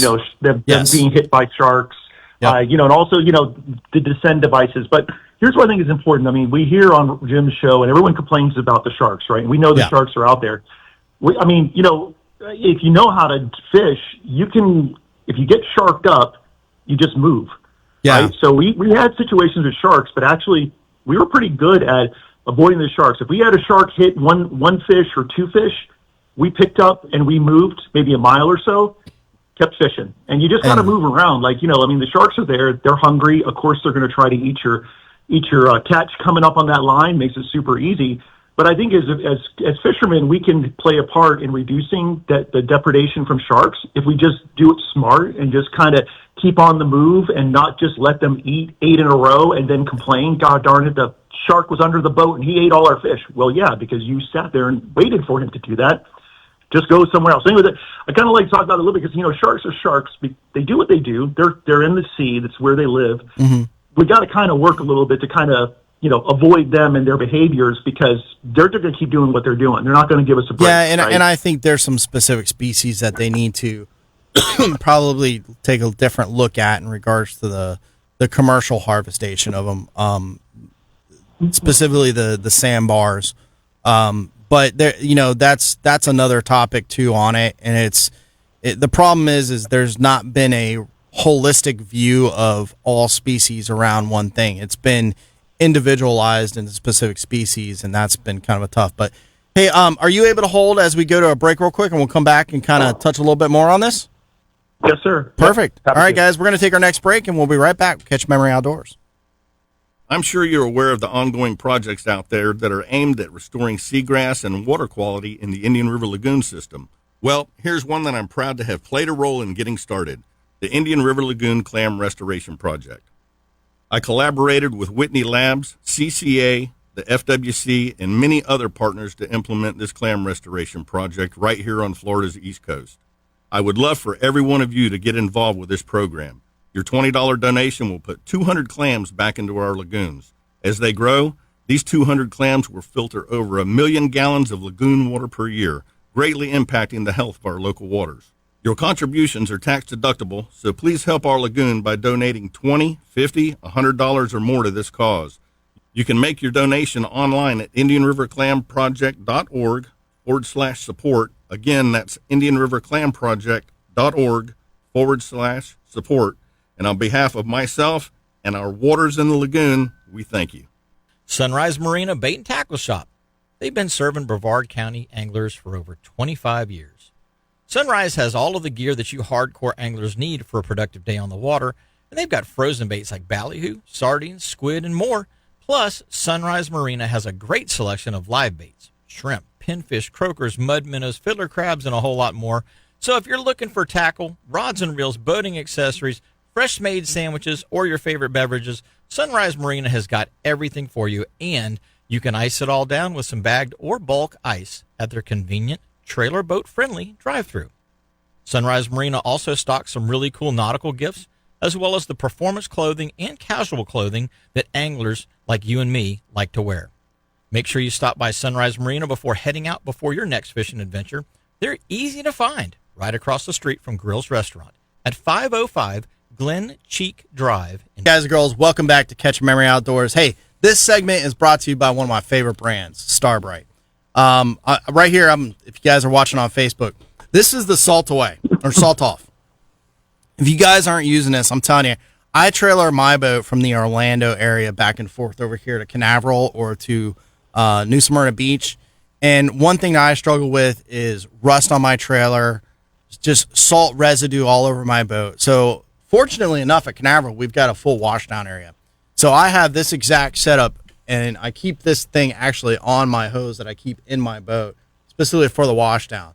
And I run it actually through my outboard as well. But if you guys have not used this Salt Off, it makes washing your boat later on. And if I get home late and I don't want to wash it till the next morning, I'm going to sleep comfortably knowing that my boat is rid of all the salt residue on the trailer, on the outboard, inside my outboard and everything, because I run this Salt Off through everything on my boat. So if you guys haven't used this product, it is fantastic. Just hosing your boat off with salt water. Yep. Or with fresh water does not deactivate the salt. It does not. When it comes to the metals and stuff like that. That deactivates the salt. It does. So listen, guys, if you're not using this, I highly suggest. Yep. You're talking the same. Yeah. Caller saying the same thing on this.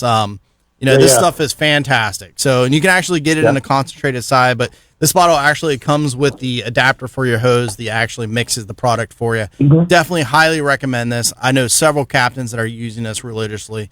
Get the longevity that you need out of, let's face it, boats are expensive.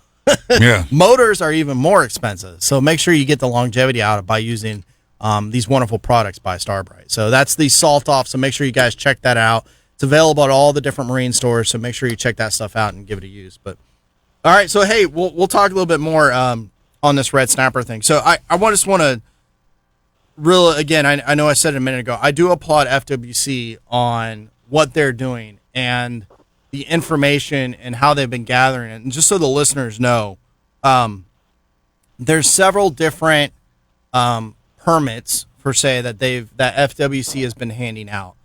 A lot of people are kind of know about the very common one that they've been doing, which can consist of, there's two different versions of it.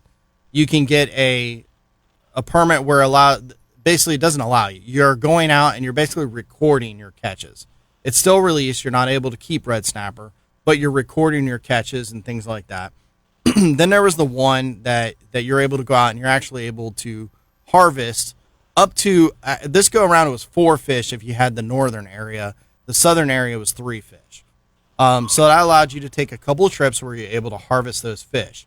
Now, when you come back in, you're actually meeting the biologist, and they're taking a couple things. They're first off taking weight measurements, things like that, but they're also taking the ear bone out of these fish. Mm-hmm. And that allows them to get a couple things. It's able to get them the age and the maturity of that fish, which is very, very important because that's what they're looking at in regards to these regulations. To know that this is a mature fish. This fish is able to basically repopulate, so it's going to actually lay eggs, vice versa. So it is a breeding fish. So they're wanting to make sure, and then how old is this fish? Is this a 2-year fish that's already breeding kind of scenario? Now, the other permit, which I believe you fished a couple of them, correct? Yeah, I had it fourth quarter, and now I have it first quarter. So it's a study fleet private vessel permit that I fish north of the 35 line. Yeah, and go ahead. Okay. Fill them in. So I've participated in third quarter last year and fourth quarter. Now I have to think which one was it. Fourth quarter last year and first quarter this year, and then I was asked to fish on another one last week. I couldn't go, but I'm supposed to go when they go again. And what this was, originally it was 32 fish. Now they've dropped it to 24. And they're coming, the biologist meets you on this one and takes measurements, everything again. You also have to have cameras on your boat to actually show all the different trackers on all of them. So really cool stuff that they're doing. Look, guys, this is all important stuff. And I know FWC, this has all been through grants and whatnot, but they're plugging a lot of money into this. And for people that think that FWC isn't on our side on this, you're dead wrong.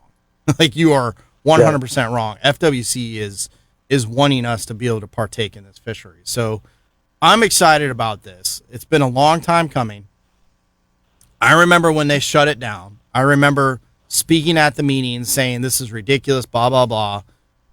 This is finally a win, in my opinion. Like, this is a big win. And I think we really need to show up at this. So, I'm going to do everything I can to be there, and I'm hoping you listeners can as well. But, Orson, I know you're definitely passionate about this too. So, how do you view FWC's involvement in this as well? I think it's been amazing. And I have to say, before participating in this project and working directly with biologists, I admit I'm probably like some other folks, like, FWC, this and that, but now, working directly with them, they're passionate about the data. The biologists are amazing. Like you said, I've worked with 3 of them now at the ramp, and they're collecting the data, the ear bones. But, I think these meetings is all about, they also understand if the public's not engaged, it's easy to assume that they're just making decisions just for the heck of it. Yeah. So, like you said, us showing up, and this is for recreational guys. So the recreational guys showing up, hearing the data, and then give a public comment. There's going to be opportunity to give feedback, share your ideas. What do you think? Because what they want to do is make sure this is sustainable, right? They want to make sure that this continues to be open season to fish for red snapper. There's open times to do it. They don't have to close it back down. And, hey, I'm like everyone else. I love to complain about stuff, but, show up at the meetings and participate and then complain later on if you want to. But at least you showed up and you participated and you learned something. and then you can complain about what you learn. So I think that's the most important thing. And you guys said earlier, like the young guys, like I'm going to bring my nephew, who's in high school. Like bring your sons and daughters, like bring them to see this process, and participate. And I want to say this out there. So I know a lot of you might be nervous to get up and say anything. Totally get it. I'm gonna suggest that if you're not sure what to say, get with somebody, especially from one of the local fishing clubs, CFSA, CFOA, FSFA. If you're not involved in one of those clubs, I suggest you visit their website. Here in the Brevard area, it's the Florida Sport Fishing Association, FSFA. You can get their information online. Give them a call. I'm sure there's contacts. You can contact, if you're in the Orlando area, the Central Florida Offshore Anglers or Saltwater Fishing Association. You can get a hold of them. Terry Wynn is a good friend of mine. He has been actively involved in this. John Barber as well. Those guys have been in front of the South Atlantic Fisheries Management Council numerous times. They know what to say and how to word it. I encourage you to do that. I will even say reach out on Facebook. Jim and I can assist as well. But you got it. I will say I'm less worried this go around because this is FWC. With the South Atlantic, unfortunately, I felt like they used certain verbiage against us. So especially around predation and basically, bycatches, things like that. They use some of that information to actually go against us. So you do have to be careful. If I can interject on something. Yeah, no, Jeff, for sure. I've seen this happen twice now, where guys are unwilling to participate. I've seen it happen with duck bands. Yeah. Oh, I'm not going to call in my duck band because they're going to close down this, they're going to close down that. And they don't realize that by harvesting a banded bird gives them the information to make sound decisions. Exactly. Yeah. And when you don't participate in it. Exactly. Well, the same thing with Alaska. My first year in Alaska, we started every fish that we caught had to be logged on the iPad and sent to Fairbanks. Yeah. Yep. And they closed a bunch of species down that following year. They had 2 years of data now. When we were back up there filming last month, they opened up a bunch of species that were closed just because people were giving them the input that they needed. Yep. So and honestly, or you can just send an email. Yeah. After the meeting, if you don't feel comfortable talking in front of a crowd, next morning get up, type out an email, send it into them. They reply to every email. And they always do. They get back to you every time after they get an email. And I will say, listeners, if you've not been involved in this, you understand the reason this has been shut down is because of flawed data. The data that was used to shut down the red snapper fishery was inaccurate and flat out wrong. So, and it honestly, I'm not a biologist, I'm not a scientist. I'm telling you, it was wrong. The data was incorrect. If we had the populations that they assumed that we are supposed to have, I'd be nervous of swimming in the waters offshore, to be frank, honestly. So I can say on one of the trips that we took in a little over 100 foot of water, we had 15 to 16, 17 pound fish on the surface eating baits off of the surface. And there were thousands of these red snapper. I mean, it was when you're basically freelining a bait out the back and catching a 14, 15 pound snapper every single time, that is a healthy population of fish. Yeah. So I've fished 5 times now. Yeah. And I'm coming in close to now 100 red snapper in 5 trips. Yeah. And big, and I'm telling you, big, and also big fish. Yeah. The last trip we did, we had multiple fish that were over 30 inches. Yeah. Big, fat, healthy fish. Yep. And listen, we still need to be careful with this. Like I said, in my opinion, it should not be a free for all. Holy cow. These snapper, when we get 2 trips a year and it's like mayhem at the boat ramp, we don't want that either. Like, I think this, Well, hopefully, that's and I don't have a solution to this. So, let me tell you this, Rodney. So actually, as you meant, that reminds me of something. So that weekend, my permit that I had, actually, I was not supposed to fish during those 2 days. Gotcha. So I sat that weekend out. The next Saturday, I went out. We caught one single red snapper the entire trip. yeah. I know, and I know correlation and causation. I know that. I can't draw a direct line saying, hey, because there was a two-day weekend, and that's why I didn't catch any fish. It could have been a million different reasons why I didn't. But all the other trips, we averaged well over 20-something fish, and all of a sudden, that was literally a single fish came over the gunnel. That was a red snapper. It was nuts. I don't know. Well, hey, guys, we need you to be there. Please be involved. Yeah. Again, that's going to be October St. 9th. Augustine on the 7th, New Smyrna on the 8th, and on the 9th at Port Canaveral at the Radisson Resort. I'm going to post this whole list up of all these different things. Orson, I appreciate you being passionate, calling in and talking about this, man. And man. we will wait to hear from you next week, all right? And don't forget about I'll see you guys at the Radisson, right? That's right. Yep, we'll see you there. So, All right, take care. all right. What's just that? don't forget about the online. Yes, the online site. You can't too. make one of the meetings. Yep. October 21st, you can get on the online webinar. We are going to take our next break, and Jeff and I are going to be right back after these messages. I want to talk to you about Alaska. So we'll be right back after these messages. Catch a Memory Outdoor. The enzymes in StarTron improve the quality of all fuels so engines start easier, even if they haven't been run for several months. Don't just stabilize your fuel, tune it with StarTron. StarTron enzyme fuel treatment can also be used in 2- and 4-stroke engines, trucks, lawnmowers, generators, motorcycles, four-wheelers, basically anything that runs on gas. You can also get StarTron diesel fuel treatment for your truck, boat, or tractor, or construction equipment. If you want to fuel more power, tune your fuel with StarTron. Is your home under attack from pests or termites? Or have furry wildlife made themselves way too comfortable in your attic? At Integrity Pest Management, they specialize in getting rid of pests, termites, and wildlife safely and effectively. With years of experience and commitment to integrity, they protect your home from unwanted invaders using eco-friendly and efficient solutions. Don't wait for the damage to pile up. Call Integrity Pest Management today for a free inspection and let them restore peace and security to your home. Call 321-637-1199 or visit them at integritypestmanagement.com. Integrity Pest Management, where your home safety and your peace of mind are their top priority. All right, guys and girls, welcome back to Catch Memory Outdoors. Hey, this segment is brought to you by Strike Zone in Melbourne. Man, if you have not been in the Strike Zone Melbourne, you are missing out. So check out Strike Zone Melbourne.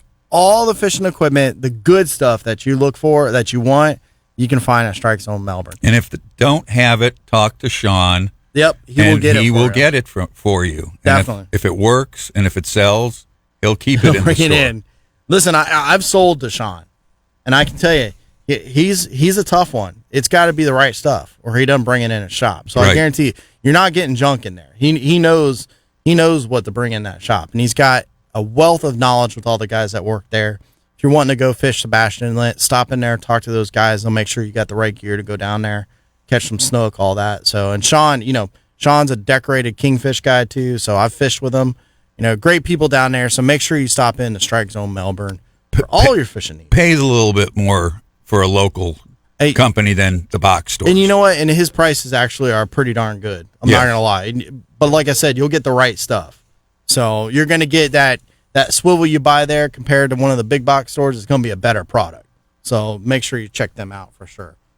So Jeff, I've got on my bucket list Alaska. Wife and I have talked about when and how we're gonna do that. And we'll tell you, I love this was last week. Wife calls me up on Friday or on Thursday. She's like, "Hey, you want to go fishing tomorrow after work?" I'm like, "Yeah." And that's what I love. I mean, my wife loves to go fishing, and we've done Costa Rica twice. We've done Mexico on a fishing trip. We've done Antigua. So we've done some different vacation. We're going to the Keys next year. But every year we plan a family vacation, and then we plan a vacation, her and I. And she should be a travel agent. I always tell her that. And she's like, "No, I don't want to plan a trip for someone else. I want to plan it for myself." But she's got a stack of books right now for Yosemite, because I think we're going to do Yosemite next year. But we've talked about Alaska. And I know you're the man when it comes to Alaska. So I'm kind of curious, like, how did that start, the whole Alaska thing for you? Long story short, my buddy and fishing companion down in the Keys, Captain Todd Munson. Okay. He's 20 years younger than me. He was just looking through classified ads and saw all these jobs in Alaska, seasonal jobs. He went up there, up to Ketchikan. Yeah. And it's unlike a lot of, you think Alaska fishing, you think of remote lodges. Yep. And those are a lot of money. Yeah. Okay. Well, he was working for an outfit with 24 boats. Oh, wow. Okay. And 95% of the customers were coming off the ships. Okay. That come into Ketchikan every day. Okay. And he called and he said, you need to come up, now. Yeah. And I said, well, I got clients all summer. I can't. Then the boss calls 2 days later. Hey, I'll pay for your airline ticket and help you out with room and board. And I go, I can't do that to my clients. But if the job is there next year, I'll be more than happy to come up. Yeah. So I always promised my wife, she missed a lot of stuff for 30 years, me being a police officer. Gotcha. Or she had to go alone. Yeah. When I retired, she wanted to go to Alaska. So I had a red folder and a blue folder. And the blue folder was the 2-week trip. Yep. With the railroads and inside-outside passage. I said, here, honey, we can do this. That's what she wanted to do. Mm-hmm. Then I handed her the red folder and showed her everything I've done from 6 weeks from now. We're going to be living in Alaska for the summer. And she started packing that day. Nice. I love it. But the nice thing about Ketchikan, unlike a lot of the other places, you can go to a remote lodge from there. They'll pick you right up at the airport. Or you could take the ferry across the Narrows, and you're in town for the 3, 4, 5, how long you're going to be. Gotcha. And there's a lot more to do than just fishing and catch. Okay. And, it's become one of our favorite places. Gotcha. Well, I might have to either have my wife talk to your wife or something here. So I got a buddy of mine that just got back from catch a couple weeks ago. Yeah. Went to one of the private lodges, flew in, flew out, was there for 7 days, and him and his son, they spent $9,000. Oof, yeah. Yep. And I said, I wish you would have called. Is this I probably know this guy. Talking about Paul? No. No? Okay. I know Berube just did a trip up there. Yeah, well, we ran into him at the bar up there. Well, they were coming out. They were coming out. We were going in. I love it. But, if you're looking for some place to take the family in Alaska, Ketchikan's the place to take them. That's the place to go. Yep. Okay. Well, this might be a wife and I trip because I will say, my bucket list is more fish associated than anything. Sure. And a halibut is actually on my bucket list. Well, I've not caught one. So. The reason we haven't talked about it so much is because we went up there. I set the trip up for Blair and the TV show. Yep. And we don't want to step on that. I understand. That's why we were up there. So, as my understanding now, 6 episodes are up on FanDuel. Oh, they're already up now? Yes. Oh, I didn't realize they were up I know already. 3 of them were up. Somebody said the other 3 were up. I haven't talked to Dre about it. I have to check that out. But I can't tell you how many calls I field throughout the year now of people I don't even know. But I try to send them in the right direction. Yeah, but, for sure. The outfit I worked for all those summers, still going strong. All brand new boats all the time, electronics, rods, reels. Nice. You just show up, get your go. fishing license right there by swiping your driver's license, get into a pair of slickers, and off you go. Nice. So. Yeah, that sounds like a lot of fun. I know Jim told me about it. He's like, he said the same thing because of being on the show, didn't talk too much about it on the air or anything like that, but he and I would talk about it. I'm like, oh man, it just sounds like awesome. I know a lot of you guys got sick. That wasn't a good part. By the time it was over, everybody came back sick. But I mean that's traveling this time. I mean that's nothing new. But yeah, that's been something on my bucket list for a long time to do that. Did he tell you about the king crab feast? Yes, he did. Just so everybody knows, the Lucian Ballad, which is one of the big, better crab boats. No, well, it's the crab boat from season 2 that got hit by the 40-foot rogue wave. Yeah, they took it out of crabbing, turned it into what it is today as a tourist boat. Gotcha. And take you, and they answer all the questions. But anyways, they have live well tanks, fish tanks up on the deck for people to see as they're doing the tour. Yeah.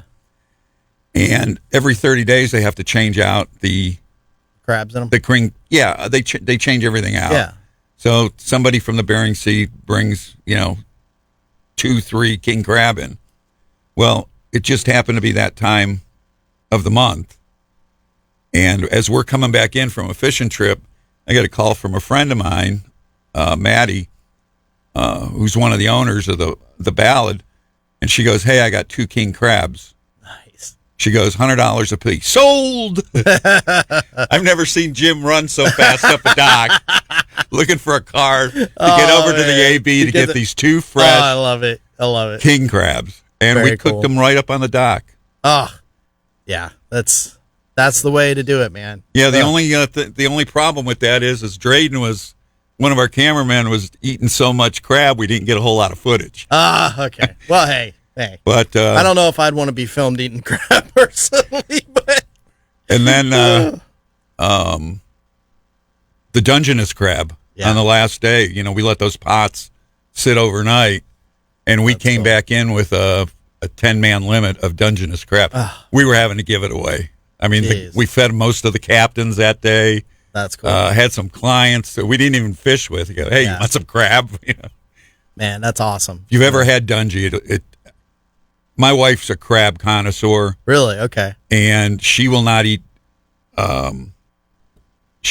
frozen Dungeness crab because it does not taste the same. Oh, nothing. No seafood tastes the same once it's been frozen. I have people all the time that come down and don't like fish, and I'll take them out and we'll come back in and I'll like, hey, we're going to go eat some fish. Oh, just trust me. And they're like, oh my gosh. I'm like, yeah, you've not had, first off, you've probably been eating trout, which tastes fishy, or something like that. I mean, walleye is good. Let's face it. Walleye is good. But most people that eat freshwater fish, they don't understand like some of the saltwater fish, how much better it is. And when it's fresh that day. My wife's not a big fish eater, really? But when she tried halibut, she lost her mind. And, when we bring it back from being up there, she goes, Jeff, you can give away the peacod, you can give away the rockfish. Don't give away that. You can't give away my halibut. That's all we've got for the year. When I was dating my now wife, she said she wanted to fix fish, and I came over and she had she had tilapia. And I was like, I ate it. And then I told her later, don't ever fix that again. After we were like engaged and stuff, she still apologizes to this day over that. So, well, hey Jeff, it was a pleasure meeting you for the first time today. I know, man. I enjoyed this. The show went by quick as always. So, and I'm hoping Jim's going to post up some pictures on Facebook later of a nice big deer, but I'm sure something. So, well, I'm heading for the couch. There you go. After we leave here. Well, hey, I appreciate you being here. And if someone wants to get a hold of you to do a trip, how can they get a hold of you? 321-863-9182, or you could find me on social media under Captain Jeff Kraynik. Awesome. Well, I appreciate you being here and holding down the fort while Jim's out with me today. And hey, all you listeners out there, go out and do exactly what we're going to do. Catch yourselves some memory.